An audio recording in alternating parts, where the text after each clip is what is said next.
व्रतपते व्रतं चरिष्यामि तच्छकेयं तन्मे राध्यताम् इदमहमनृतात् सत्यमुपैमि ॐ सहना भवतु सहनौ भुनक्तु सह वीर्यं करवावहै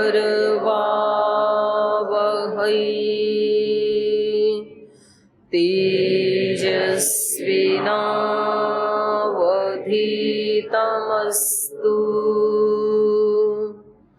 मा विद्विषावहै ॐ शान्ति शान्ति शान्तिः।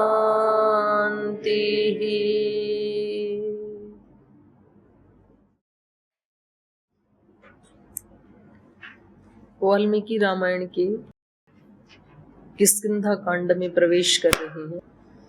तो किष्किंधा कांड को प्रारंभ करें उससे पहले परसों कुछ प्रश्न यहाँ छूट गए थे। ये किसी ने पूछा है कि इससे पिछले वाले सर्ग में हमने जो पढ़ा था अरण्य कांड में कि माता शबरी तो सिद्ध महिला थी और जो सिद्ध होते हैं वो तो स्वर्ग नरक पाप पुण्य आदि से ऊपर उठ जाते हैं, उनके लिए सब व्यर्थ हो जाते। तो यहाँ रामायण में कहा है कि माता स्वर्ग चली गई, तो वो केवल पुण्यात्मा ही थी क्या, सिद्ध नहीं थी क्या? तो जो सिद्ध होते हैं उन्होंने भी जीवन में जो पुण्य किए हैं तो वो उनके नष्ट तो नहीं होंगे ना, जो फल उनको मिलना है। अब यहाँ पर उसको आप स्वर्ग शब्द को, क्योंकि स्वर्ग या नरक या कोई भी लोकांतर सब तो ईश्वर के ही अंडर में है, उन्हीं के ही उसमें है अनुशासन में। तो जहाँ कहीं वो आत्मा जाएगी आप कहेंगे जी सिद्ध को तो मुक्त हो जाना चाहिए, तो मुक्त कहाँ रहेगा, मुक्त आत्मा कहाँ रहेगा? ईश्वर के आश्रय में तो रहेगा। तो ईश्वर के आश्रय में जहां भी वो रहेगा वो स्वर्ग ही है। स्वर्ग का मतलब होता है सुख विशेष। तो जो मुक्त नहीं हुई हैं जो आत्माएं, वो सुख विशेष का आनंद भोग के वापस आ जाती हैं। जो मुक्त हो गए वो सदा सदा काल के लिए सुख विशेष में ही रहते हैं, सदा सदा के लिए स्वर्ग में रहते हैं। पर ऐसा नहीं है कि किसी भी सिद्ध आत्मा का स्वर्ग में या ईश्वर के सुख विशेष में जाना वर्जित है, ऐसा नहीं। सुख विशेष में ही रहते हैं, उसी का नाम स्वर्ग है। जिसका ये प्रश्न था उसको उससे आगे कुछ पूछना हो तो किसका था ये प्रश्न? आंसर मिल गया? बहनों का? आपका था? पर्याप्त है जी। फिर अगला है, विगत 1 महीने से मेरी नींद प्रतिदिन 1 बजे खुल जाती है। वॉशरूम जाती हूँ तो बहुत डर लगता है। ये तो बहन का है, जाती हूँ लिखा है। भूत प्रेत से बहुत डर लगता है, कहीं दिख ना जाए, इसलिए गायत्री मंत्र जपने लगती हूँ। और फिर जब वापस सोने जाती हूँ तो नींद भी नहीं आती। इस डर से मैं कैसे बाहर निकलूं? बताओ आप लोग, थोड़े ज्ञानी आत्मा हो, कौन बताएगा इसका आंसर? क्योंकि आपको भी तो इतने दिन हो गए सुनते सुनते। इसका उत्तर कौन देगा, भाइयों में या बहनों में? हाँ, आप दीजिए। प्रकाश देव जी दे रहे हैं इसका उत्तर, दीजिए। ओम दीदी जैसे 1 बजे तो मेरी नींद खुलती थी पहले, इससे संबंधित मेरे रहती थी थोड़ी सी समस्या, या तो रात को 12 बजे तक नींद नहीं आती थी या आधी रात को कभी खुल जाती थी। तो इसका जैसे अब थोड़ा सा जैसे अभ्यास किया कि आप पूरे दिन शरीर को किसी कार्य में लगाए रखो, या दिन में विश्राम मत करो। हाँ, तो रात को जल्दी नींद आएगी और फिर पूरा 6 घंटे आएगी। और एक ये दूसरा कोई भी जब साधना जो भी गुरु माध्यम से जो बता रखा है उसको सुबह शाम निरंतरता से करें जितना हो। तो सुंदर उत्तर दिया है प्रकाश देव जी ने, बिल्कुल सही उत्तर दिया है। तो जिस भी बहन का ये प्रश्न था उसको मिल गया उत्तर, या और कुछ पूछना हो तो पूछ सकती है, जिसका भी था। किसका था? तो इनका ये कहना है, एक तो दिन भर अपने आप को इतना व्यस्त रखो कि थका दो मन को, प्राण को, इंद्रियों को, बहुत ज्यादा अत्यंत प्रचंड पुरुषार्थ करो, तो रात को सोते गहरी सी नींद आएगी और फिर 6 घंटे तक खुलेगी नहीं। एक तो ये है। और एक इनका कहना ये है कि रात को जप करते हुए सोते हैं गायत्री मंत्र का या शयन मंत्रों का, तो फिर जल्दी से नींद खुलती भी नहीं है। और फिर भी यदि खुल रही है तो फिर एक बार डॉक्टर से सलाह ले लेनी चाहिए, मेधावटी आदि खा लेनी चाहिए, क्योंकि कई बार मेलाटोनिन एक तत्व है जो निकलता है पिट्यूटरी ग्लैंड से, तो वो जब कम मात्रा में निकलता है तो नींद कम आती है। फिर तो थोड़ा आयुर्वेद का औषधि सेवन भी कर सकते हैं, ये है। क्योंकि कम से कम 6 घंटे की नींद बहुत जरूरी है। आप यदि 9 बजे सोते हैं तो 3 बजे उठ सकते हैं, 10 बजे सोते हैं तो 4 बजे, 11 बजे सोते हैं तो 4:30 5 बजे, मतलब 6 घंटे का रेस्ट मिलना चाहिए शरीर को, जरूरी है वो भी। और उसमें भी 6 घंटे में भी कम से कम 4 घंटे की साउंड स्लीप होनी चाहिए।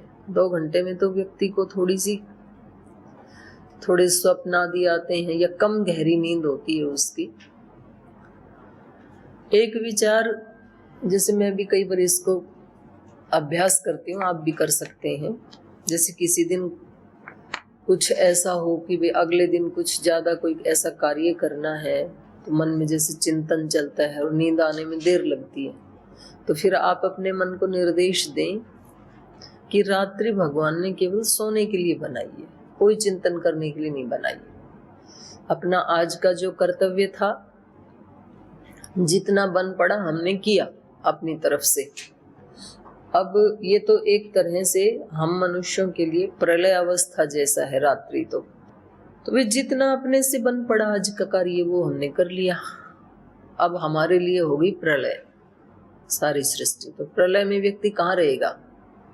ब्रह्म के साथ।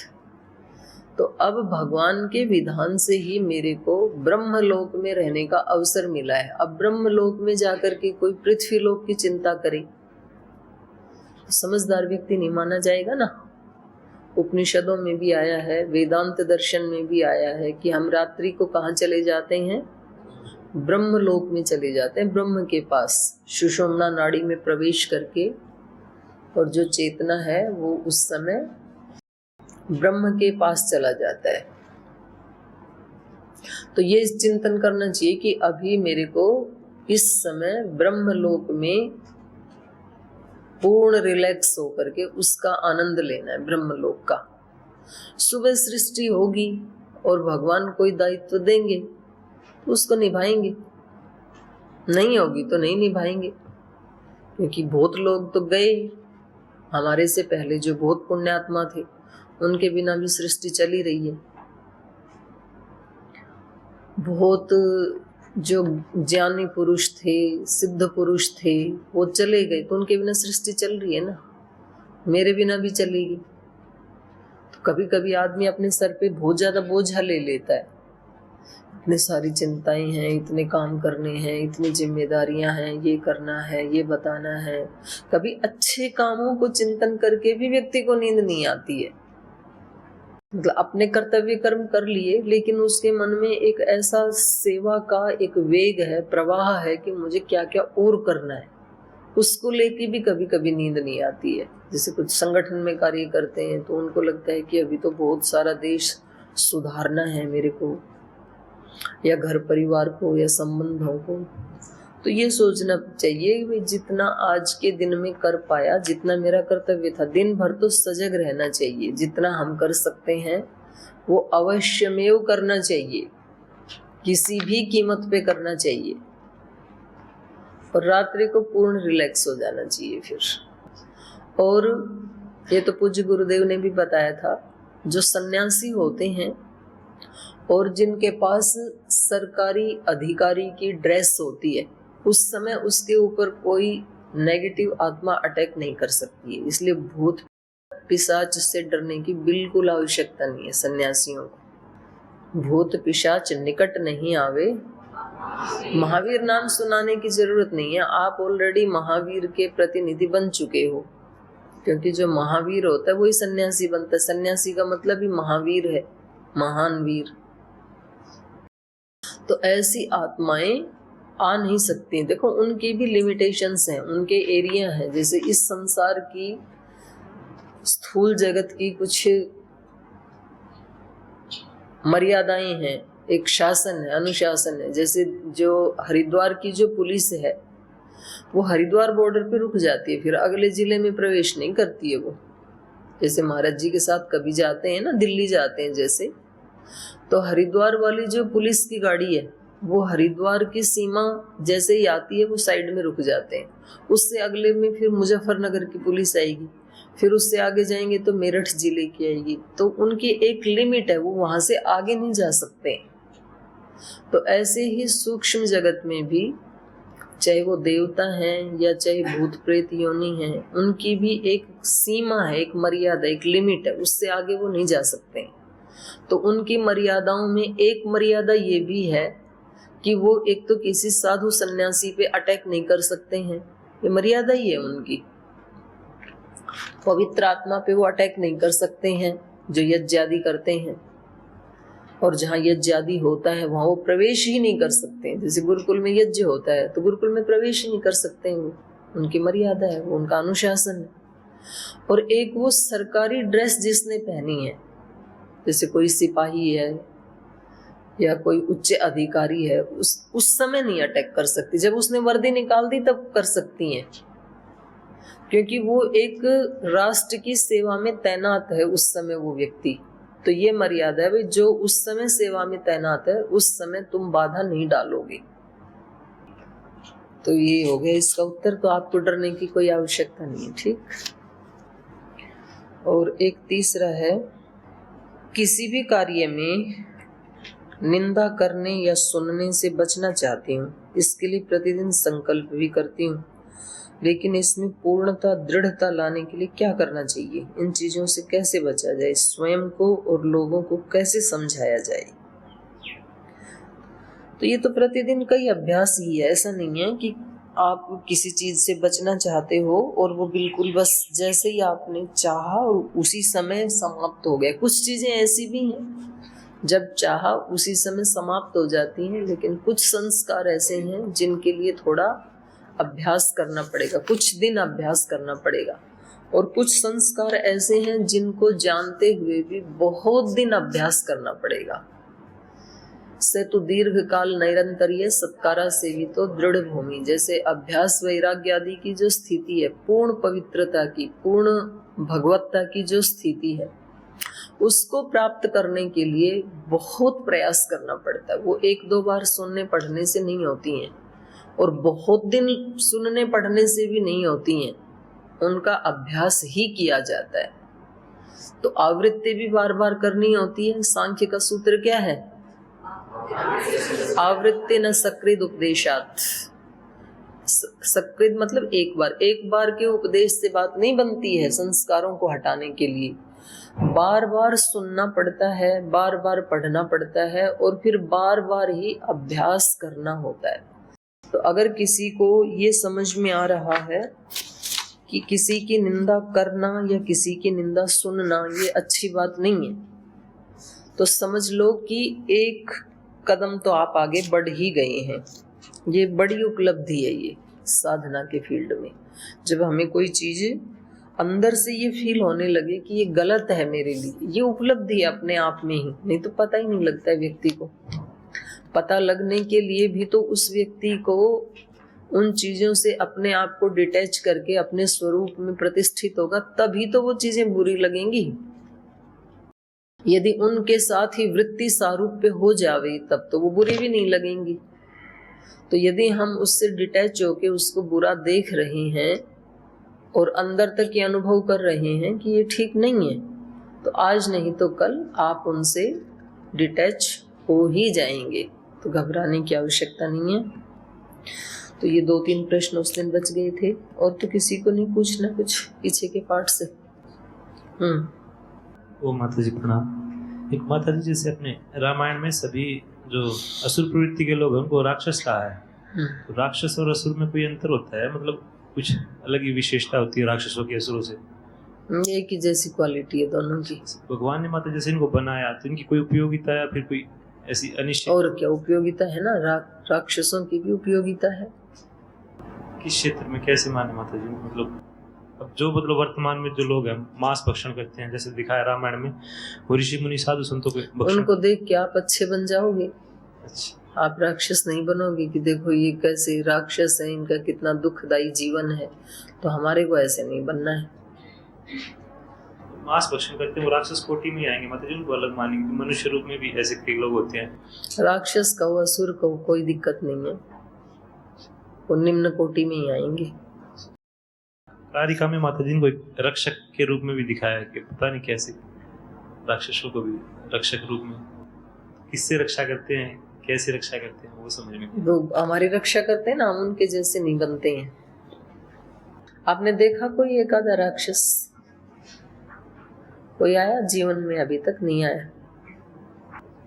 आते हैं एक आधे देखें? स्वयं में भी देखते माता जी, काम क्रोध के रूप में तो मतलब रहता ही अंदर में। देखा स्वयं के अंदर देखा कभी आपने? क्रोध आता है तब तो रहता है कि माता जी मैं लगता है आपको कि ये राक्षस है, ऐसे फील हुआ कभी? सच्ची सच्ची बोलना यहाँ। जिस उस समय परिस्थिति में तो पता नहीं चलता माता जी, बाद में होता है। हाँ, बाद में पता लगता है कि ये गलत था, है ना? ठीक, जब पता लगता है तब आगे के लिए तैयारी करनी चाहिए फिर, कि अगली बार जब कुछ ऐसा प्रसंग आएगा। आज तो पराजित हो गए इससे। जैसे खिलाड़ी होते हैं ना खेल में, जब वो खेलते हैं तो पराजित हो जाते हैं। एक विजयी होता है, बाकी पराजित होते हैं। तो जो पराजित हुआ है वो क्या करता है फिर? उसी क्षण से अगले कंपटीशन के लिए तैयारी शुरू कर देता है। इस कंपटीशन में तो पराजित हो गए, पर अगले कंपटीशन में पराजित नहीं होना, बाजी मारनी ही है। तो ऐसे ही अपने दोषों के बारे में भी व्यक्ति को ये सोचना चाहिए कि आज तो क्रोध के ऊपर काबू नहीं पाया, लेकिन अगली बार जब ऐसी परिस्थिति आएगी तो उसके वशीभूत नहीं होना है। अपने विवेक से काम लेना है कि कैसा करना है मेरे को, ऐसे तैयारी करना चाहिए। ऐसी तैयारी करोगे तब भी हो सकता है अगली बार विजेता ना बने, कोई जरूरी थोड़ी है।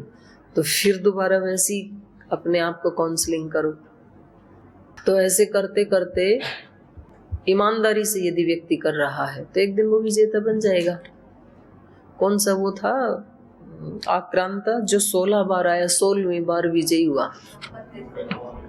गजनवी जब सोचो आप सेना लेके आता होगा भारत में विजय प्राप्त करने के लिए, वहां से लोग उसको विदा करते होंगे, टीका तिलक लगा के जाओ भारत विजय के लिए जा रहे हो, बहुत बहुत शुभकामनाएं।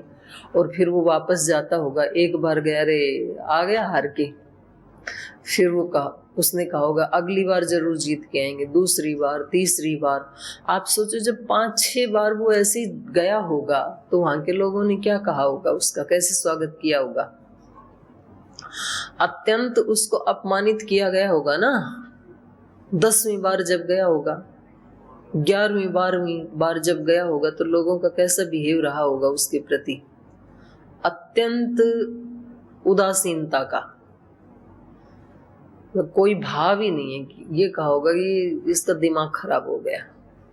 जब ये 14 बार वापस आ गया वहां से मुंह की खा करके, इसका दिमाग ठीक ही नहीं होता है। इंसान होता तो 2-4 बार में समझ जाना चाहिए था, लेकिन उसके अंदर एक धुन थी।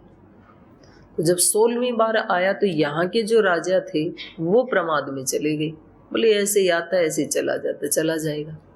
और जैसे वो प्रमाद में आए उसने कर दिया अपना काम। तो ऐसे ही साधक को भी हार नहीं माननी चाहिए। दूसरे लोग तो कहेंगे कि ये केवल बातें करता है, इसको कुछ करना धरना नहीं है, तो ऐसे करके वो उपेक्षा भी करेंगे, हमें नेग्लेक्ट भी करेंगे। कभी हमारे मन में भी आता है ऐसे क्यों, कुछ होना आना नहीं है। लेकिन साधक को कभी भी हार नहीं माननी चाहिए, तो बार बार उसका अभ्यास करना चाहिए। तो कुछ चीजें ऐसी हैं जिनका बार बार अभ्यास करना होता है, जिनके गहरे संस्कार हैं, और जो बहुत छोटे संस्कार थे तो वो जल्दी हट जाते हैं। और ज्यादा हानि अपने अंदर के ही असुर राक्षस करते हैं, बाहर वाले फिर भी कम करते हैं। हो गया? और कोई 1-2 श्लोक पढ़ते। सतां पुष्करिणीं गत्वा पद्मोत्पलच्छसाकुलां राम सौमित्रे सहितो विललापाकुलेन्द्रियः तस्य दृष्टैव तां हर्षादिन्द्रियाणि च कंपिरे स कामवशमापन्नः सौमित्रिमिदमब्रवीत् सौमित्रे शोभते पंपा वैडूर्य विमलोदका फुल्लपद्मोत्पलवती शोभिता विविधैर्द्रुमैः। तो माता शबरी के स्वर्ग सिधार जाने पर वो आगे बढ़ते हैं और वो पंपा सरोवर की तरफ से आगे पहुंचते हैं। उनको जाना है ऋष्यमुख पर्वत पर। तो जब आगे बढ़ते हैं तो ताम पुष्करिणीम पद्मोत्पल और झषाकुलम, जब वो आगे बढ़ते हैं पंपा सरोवर की तरफ, तो ये पंपा सरोवर कैसा है? पुष्करिणीम ताम, पुष्पों से सुशोभित है, उसके चारों तरफ पुष्प हैं। और कैसे पुष्प हैं? पद्मोत्पल, कमल खिले हुए हैं, कमल दल है। और झषाकुलम, झष कहते हैं मगरमच्छ को। तो मगरमच्छ तो यहाँ पर सिंबॉलिक है, सभी जो जल के प्राणी हैं उनका जो कुल है, तो अर्थात मछली आदि और ये जो है मगरमच्छ आदि जो भी जल के प्राणी हैं वो सब जिसमें हैं।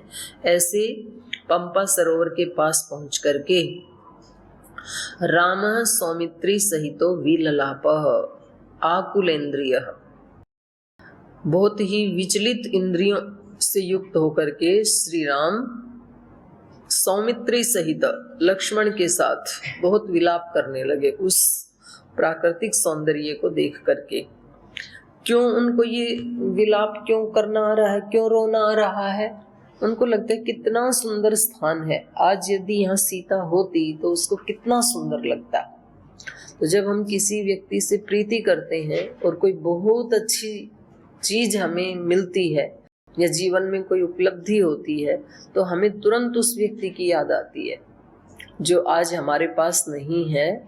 तो हमें लगता है कि आज अमुक व्यक्ति होता तो उसको कितना अच्छा लगता अपनी उपलब्धि को। इसलिए कभी कभी खुशी के अवसर पर भी उस व्यक्ति को याद करके आंखों में आंसू आते हैं। तो ये जो बाहर का सौंदर्य है कि भाई इतने दिन तो हम ऐसे ही कांटों में रहते रहे, दंडकारण्य में रहते रहे, जहां पर असुरों की हड्डियों के ढेर लगे हुए थे, राक्षस निकलते थे, कभी कोई कभी कोई। और ये कितना सुंदर रमणीक स्थान है, यहाँ मतंग ऋषि रहते हैं, यहाँ शबरी जैसी सिद्ध माताओं के आश्रम है। इस स्थान पे अगर आज सीता देखती इस सौंदर्य को तो उसको कितना अच्छा लगता।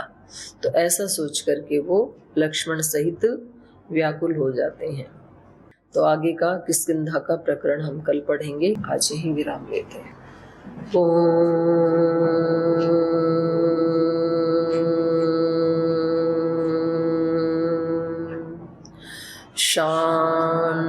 शांति शांति। श्री गुरुभ्यो नमः।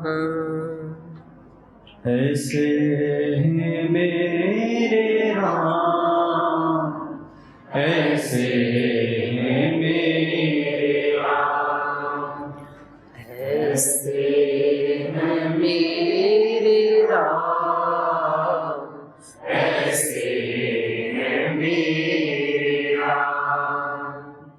विनय भरा हृदय करे सदा जिन्हें प्रणाम। ऐसे हैं मेरे राम, ऐसे हैं मेरे राम। राम सा पुत्र ना राम सा भ्राता, राम सा पति नहीं राम सा त्राता। राम सा पुत्र ना राम सा भ्राता, राम सा पति नहीं राम सा त्राता। राम सा मित्र ना राम सा दाता, सबसे निभाए सबका नाता। राम सा मित्र ना राम सा दाता, सबसे निभाए सबका नाता। स्वभाव से उदार शांत, सब गुणों के धाम। ऐसे हैं मेरे राम, ऐसे हैं मेरे राम। विनय भरा हृदय करे सदा जिन्हें प्रणाम। ऐसे हैं मेरे राम, ऐसे हैं मेरे राम, ऐसे हैं मेरे राम, ऐसे हैं मेरे राम, ऐसे हैं मेरे राम, ऐसे हैं मेरे राम।